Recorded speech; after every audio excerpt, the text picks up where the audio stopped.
சந்தேகம் பிறந்து விட்டால் சத்தியமும் பலிப்பதில்லை.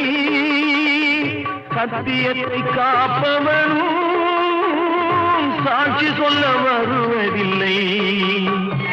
வழக்கும் முடியவில்லை, மனிதரின் தீர்ப்பும் இல்லை.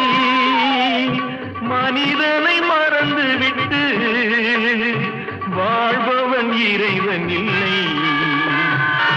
இறைவன் இருக்கின்றானா? மனிதன் இருக்கின்றானா? இறைவன் இருக்கின்றானா? மனிதன் கேட்கின்றான்.